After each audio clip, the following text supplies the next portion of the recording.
Il n'y a pas lieu de s'inquiéter, voilà, l'analyse était prévue. C'était juste une pause pour installer Laurent Roland Tonniquet et pour faire d'autres réglages. Je vous en parlais tout à l'heure. S'il est possible, on fera de notre possible pour avoir le directeur de l'Office du bac en ligne.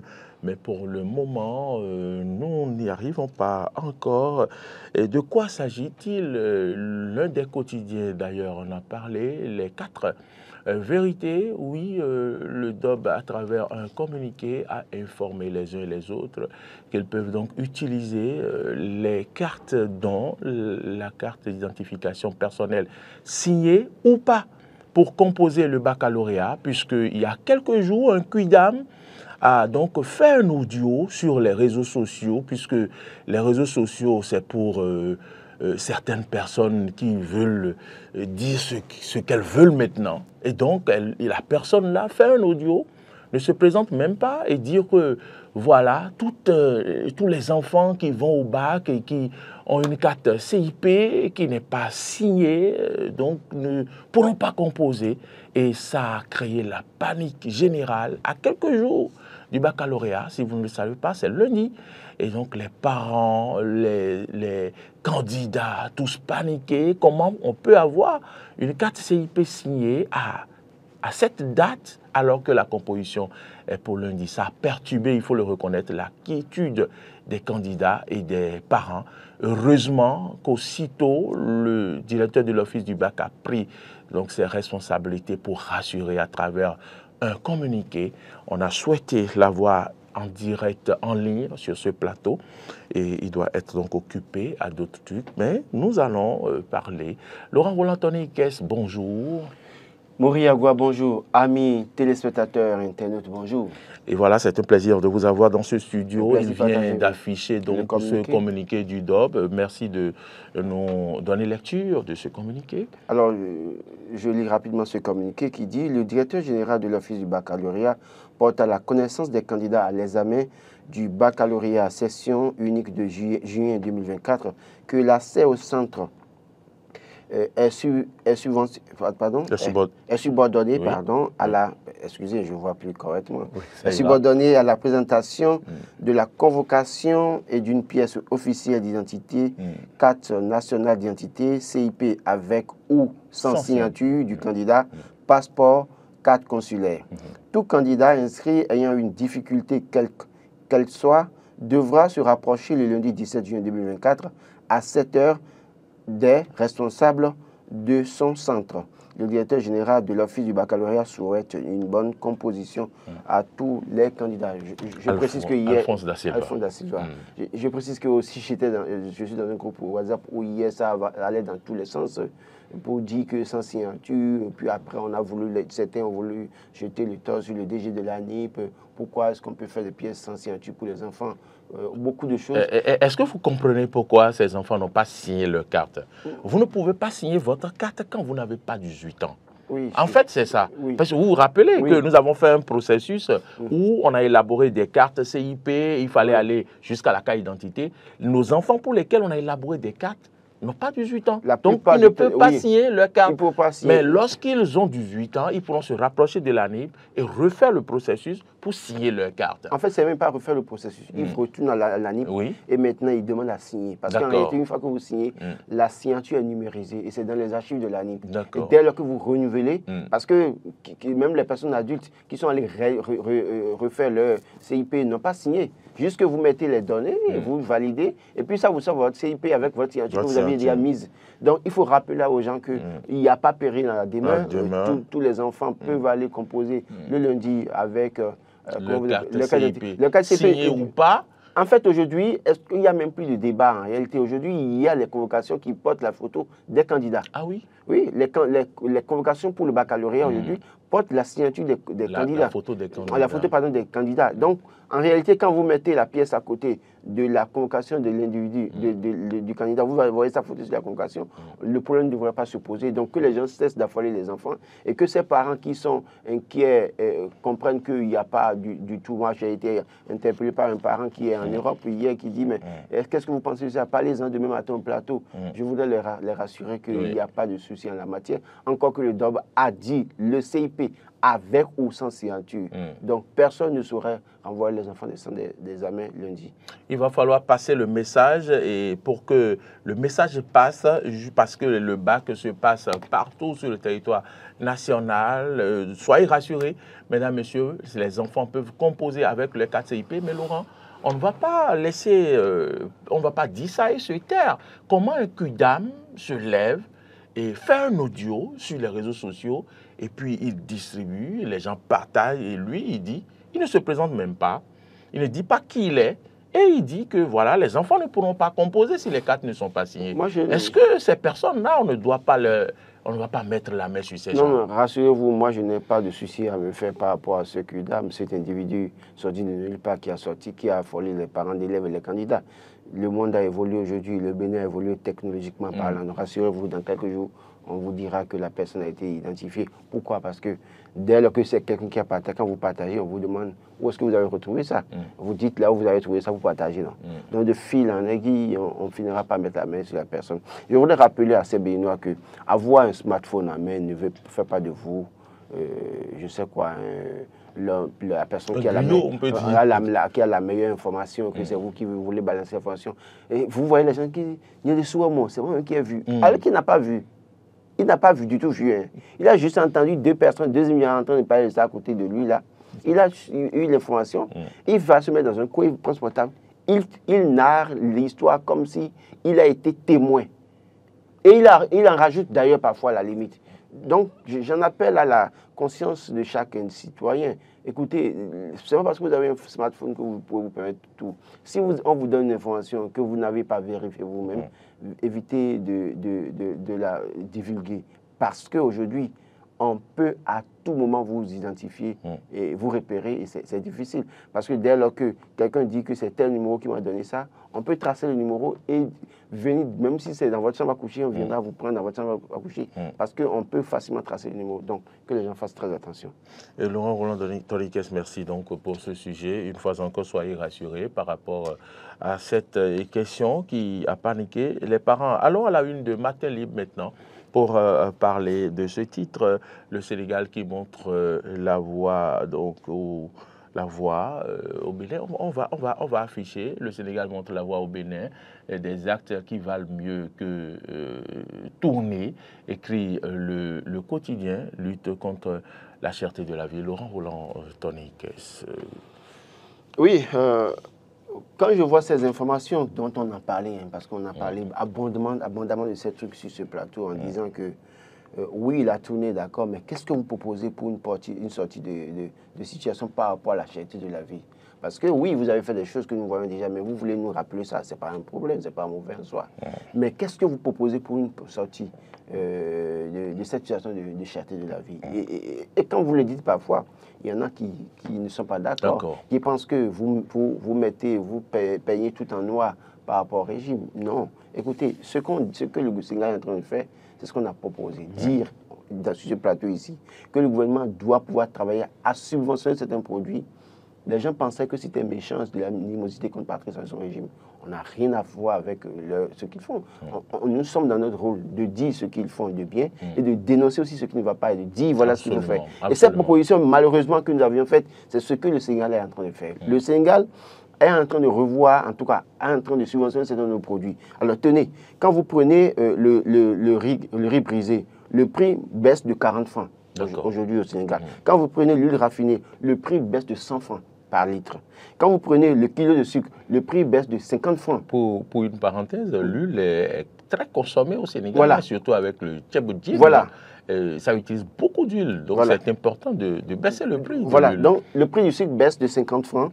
Le prix du pain qui était à 175 francs baisse et vient à 160 francs, donc 15 francs de baisse. Et cette réduction, c'est concernant le ciment, l'engrais, bien d'autres produits, et ça rentre en vigueur dans quelques jours. Pour dire quoi? Pour dire qu'on ne veut pas au mieux. C'est-à-dire, quand on prend les produits de première nécessité, que le gouvernement essaye de se pencher sur ça, pour dire, bon voilà, nous essayons de subventionner pour qu'on diminue 50 francs, 30 francs, 40 francs pour les populations. C'est très important. Et je précise également que dans cette mesure, c'est que le Sénégal est allé négocier même avec l'Inde pour acheter du riz, jusqu'à 80 000 tonnes de riz, à mettre à la disposition des populations.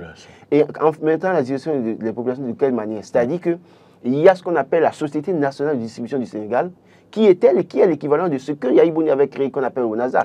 Vous vous rappelez qu'on a toujours dit qu'il faut ramener le modèle ONASA, les boutiques témoins. Donc, le Sénégal réactualise la SONADIS avec les boutiques témoins en mettant ces riz à disposition des populations à un prix abordable pour les populations. Donc, c'est pas ce qu'on demandait, c'est pas compliqué ou bien c'est compliqué? C'est pas sorcier. Donc, en réalité, si le Sénégal fait ça, c'est que le Bénin peut le faire. On ne me dira pas quand même que le Bénin ne peut pas faire ça. C'est-à-dire, si on l'a déjà fait par le passé, c'est que c'est possible. Voilà. Donc, j'insiste sur le fait que ce n'est pas... D'abord, nous produisons du coton en quantité. Le ministre a dit la dernière fois qu'il veut aller à 1 200 000 tonnes de coton. D'accord. Mais les graines de coton, vous en faites quoi? Oui, il y a Vitalor là, qui produit de l'huile, la Société des huileries du Bénin. Il y a de l'huile qui est produite au Bénin. Qu'est-ce que nous faisons? Est-ce que nous ne pourrons pas augmenter la production d'huile de cette société-là et permettre à ce que les populations aient l'huile de table à moins de coût? Est-ce qu'on ne peut pas maintenant subventionner? Le président était au Brésil il y a quelques jours. Nous savons très bien que le Brésil envoie une grande quantité de sucre dans les pays africains parce que le sucre est produit dans ce pays. Donc, on peut négocier. Quand il était au Brésil, pourquoi ne pas négocier avec le Brésil pour vous dire, bon, maintenant avec nous, là, qu'est-ce que vous pouvez faire pour nous? Le sucre qui doit aller vers le Bénin, est-ce qu'il y a possibilité pour vous de revoir le prix pour nous, pour aider les populations? C'est des choses sur lesquelles nous pourrons agir pour dire, oui, ce n'est pas impossible. Moi, je pense pour ma part que ce n'est pas impossible. Il faut que le gouvernement se penche sur cette situation-là. Et maintenant, nous sommes en train de mettre du maïs en terre. Faire en sorte que dès la moisson, et que nous puissions réactualiser les boutiques au NASA, qu'on aille prendre le maïs en quantité chez les producteurs, qu'on mette dans les boutiques témoins, qu'on essaie d'accompagner les producteurs de riz au plan local. Il y a du riz qui est produit au plan local, du riz de qualité. Mais en attendant que nous subventionnons les producteurs de riz pour qu'ils puissent avoir la possibilité de produire en quantité pour la consommation locale, pourquoi ne pas négocier avec ces pays-là? Parce que, qu'on ne le veuille pas, la grande partie du riz consommé au Bénin est encore, jusqu'à la date où je vous parle, est importé. Donc, pourquoi ne pas aller voir avec ces pays également aussi, discuter, comme le Sénégal est en train de faire avec l'Inde là. On peut le faire avec le Japon. Le Japon nous envoyait du riz chaque fois. Donc, pourquoi ne pas faire avec ces pays également pour avoir du riz en quantité, oui, disponible pour les populations? C'est autant de choses que nous pouvons faire et nous appelons le gouvernement à vraiment se pencher sur cette situation et à vouloir peut-être, même si à défaut de tricher, copier un peu ce que fait le Sénégal. Ce serait bien pour les populations et ce serait à leur actif, bien évidemment. Parlant du riz, c'est avec souvent la bonne sauce de mouton que l'on mange du riz. Et puis le dimanche prochain, vous le savez, on célèbre Tabaski. Certains ont leurs cheveux dressés parce que le mouton coûte très cher en ce moment. À la une de Fraternité, il y a l'imam Assouma Adam qui a dit qu'un sacrifice pour la cause d'Allah et non pour les beaux yeux des humains. Si vous pouvez le faire, faites-le, mais si vous ne pouvez pas, priez. L'imam l'a dit, Laurent Roland Tonny-Kess, on ne comprend pas. Les gens profitent pour faire de la surenchère. Véritablement, c'est difficile pour certains. Un sacrifice à Dieu n'est jamais cher. Il faut que je le dise. Quand vous faites un sacrifice à Dieu, sacrifice en tout cas à Dieu, ce n'est jamais cher. Vous pouvez mettre toute votre fortune en jeu pour faire un sacrifice à Dieu. Moi, donc, c'est pour ça que la question de la surenchère par rapport au mouton, je ne vais pas faire le débat. Parce que moi, je sais, s'il m'arrive de faire des sacrifices, peut-être à un moment donné, si c'est pour Dieu, je ne fais pas de calcul. Pourquoi alors? Parce que lui, il ne fait pas de calcul pour garantir votre respiration. Pour me bénir, Dieu ne me fait pas de, pas de calcul. Donc, les musulmans qui ont la capacité d'aller acheter le mouton, s'ils ont les moyens d'acheter le mouton, quel qu'en soit le prix du mouton, ils peuvent faire ce sacrifice parce qu'ils savent pourquoi ils le font. Comment Allah les a bénis. C'est le plus important. Ce sur quoi nous allons peut-être dire, c'est que les situations s'améliorent pour les travailleurs, s'améliorent pour les hommes d'affaires, les opérateurs économiques. Parce que, écoutez, Les moutons coûtaient 450 000, 500 000. Est-ce que vous avez entendu quelqu'un parler? Non. Mais c'est parce qu'il y a un problème de cherté de la vie, de difficulté aujourd'hui, que les gens veulent parler pour dire qu'il y a surenchère. Quand on n'a pas l'argent, tout est cher. En fait, malheureusement, c'est-à-dire, dans la situation de difficulté, et que vous n'avez pas la possibilité, on dénonce, on n'est pas d'accord. Mais si vous avez un peu de moyens, personne ne vous écoute. Vous faites l'effort de... Vous ne vous plaignez pas. Vous ne vous plaignez pas. Donc, c'est compte tenu de la situation, la morosité économique aujourd'hui qui fait que, compte tenu de ça, que les gens ont des difficultés à acheter les moutons. Et puis, c'est là que vous constatez qu'au niveau de comment vous appelez, les espaces de vente de moutons, c'est désert. Je connais ce monsieur qui est à Agla, qui élève les moutons. Quand vous voyez ces moutons, c'est... attention, il entretient bien les moutons, il les lave au quotidien. Quand vous allez pour acheter les moutons, il va vendre ça à Zongo. Mais moi, je suis allé là, il m'a montré un mouton qu'il vendait à l'époque, ça fait 4 ans ou 5 ans en arrière, à 700 000. Il vendait un mouton à 800 000. Et les gens venaient acheter. Mais aujourd'hui, moi, j'ai échangé avec lui il y a quelques jours, il me dit, mais les gens n'ont pas les moyens pour venir acheter. Donc, du coup, les mêmes personnes qui achetaient un mouton à 700 000, 800 000, 600 000, 500 000, aujourd'hui se plaignent parce qu'ils n'ont pas la possibilité d'acheter ça. Donc, c'est ça le véritable problème. Sinon, qu'en réalité, si c'est pour un sacrifice à Dieu, et que vous savez que vous voulez sacrifier, et parce que Dieu vous a béni, en tout cas, selon la croyance musulmane, je crois qu'on n'a pas à faire ce débat, à polémique là-dessus. Très bien, on ira à la une du quotidien Le Matinal de ce matin, qui montre quand même que certains Béninois ne veulent pas laisser arrêter la commercialisation de médicaments contrefaits. L'on nous apprend qu'il y a une pharmacie clandestine qui a été démantelée à Adjawere. Est-ce qu'on va continuer avec l'assassinat des populations, puisque tout cela contribue donc à tuer nos compatriotes qui consomment ces médicaments qui ne sont pas conservés dans des conditions idoines, mais également cette commercialisation qui a été interdite au Bénin, Laurent Roland Tonnikes. Vous savez de quoi nous parlons? Oui, non, je crois que c'est assez difficile ce qui se passe. Cette affaire de médicaments, faux médicaments déjà, ça tue les gens. Ça crée beaucoup de dégâts parce que les gens vendent des produits à effet placebo. Je ne sais pas si vous comprenez. Oui, bien sûr. Placebo, c'est-à-dire qu'on vous donne ça, vous prenez un médicament, vous dites que vous serez guéri. Non, vous avez, dans votre tête, on dit que ça va vous guérir, mais on sait très bien que la composition de ce qu'on vous donne, ce n'est pas un médicament authentique. Donc, ils vendent ces produits à effet placebo, mais qui créent d'autres dommages sur les individus. Du coup, vous prenez ça, c'est peut-être un problème d'insuffisance rénale, et autant de choses qui vous amènent vers la dialyse, autant de situations difficiles à gérer, parce que la dialyse par semaine, c'est beaucoup d'argent. Et il y a ça. Donc, chaque personne qui continue de commercialiser les faux médicaments, on doit pouvoir les traquer jusque dans leur dernier retranchement et leur faire payer leurs actes de criminalité à la limite, parce que ce n'est pas bien. On vous dit que ce n'est pas bien parce que les produits qu'ils vendent n'ont pas de traçabilité. Il faut faire très attention. Et d'abord, quand ils vendent ces produits, les gens font de l'automédication. Et c'est ce qui est dangereux. D'ailleurs, vous avez mal à la tête, mais il y a 1000 manières de prendre un médicament pour un mal de tête. Parce que le mal de tête peut être une migraine simple, ça peut être peut-être occasionné par un manque de repos, ça peut être occasionné par un souci que vous avez.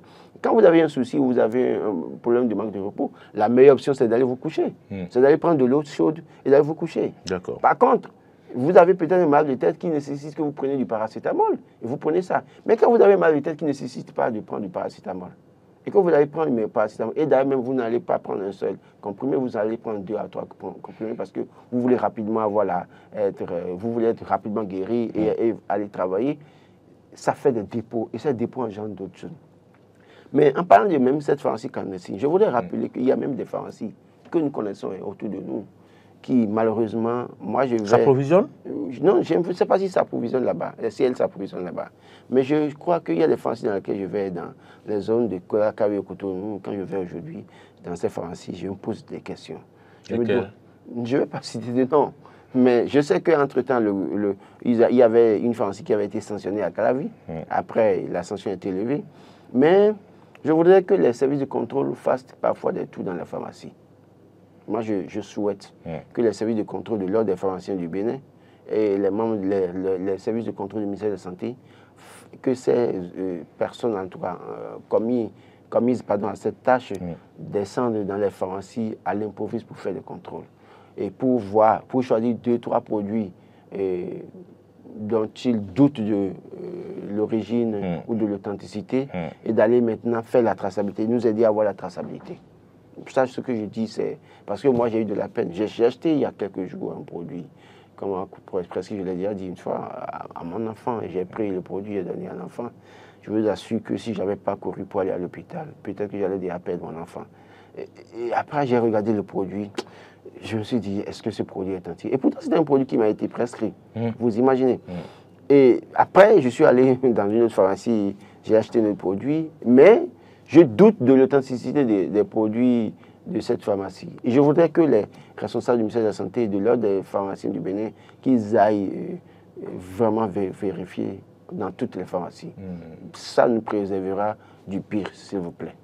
Le lundi, les enfants, donc les candidats au baccalauréat vont composer et c'est pratiquement le dernier jour. On a l'habitude de voir des candidats qui attendent ces derniers jours-là. Ils prennent du café, et tout ce qu'il faut et pour se doper. C'est maintenant qu'ils veulent finir la révision.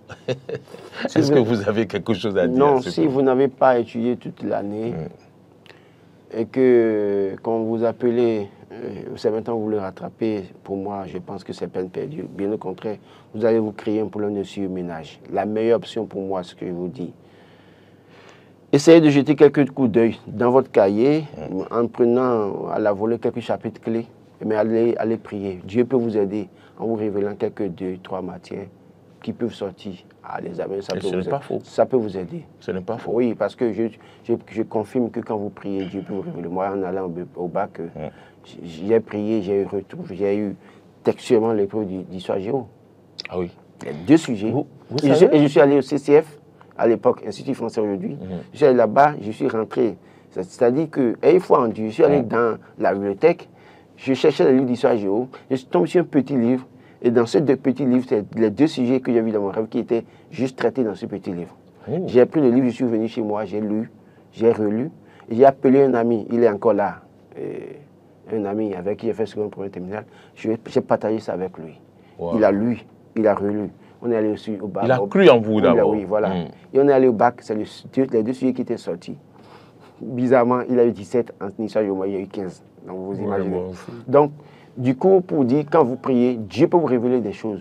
C'est possible. Après ça, j'ai eu des examens que j'ai passés où je prie et que j'ai au moins une idée du sujet qui doit sortir. Donc, si vous n'avez pas appris, que vous êtes conscient que vous n'avez pas appris, essayez de faire trouver quelques 2, 3, 4 épreuves traitées et priez Dieu. Dieu peut vous aider si Dieu veut vous faire bénéficier de sa miséricorde, sa grâce. Il vous permettra de réussir à votre examen. Il y a des gens qui n'ont jamais rien appris et qui vont à l'examen, mais qui par miracle réussissent. Je voudrais confirmer ce que vous venez de dire, parce que parfois certaines personnes ne croient pas forcément à ce qu'on dit. Moi, par exemple, à quelques semaines du baccalauréat, je dormais la nuit quand j'ai rêvé sur une épreuve, pas toute l'épreuve, mais j'ai vu une partie en SVT qui concernait les mitochondries et autres, comment ça se forme. Comment le mitochondrie et spermatozoïde, comment le spermatozoïde se forme.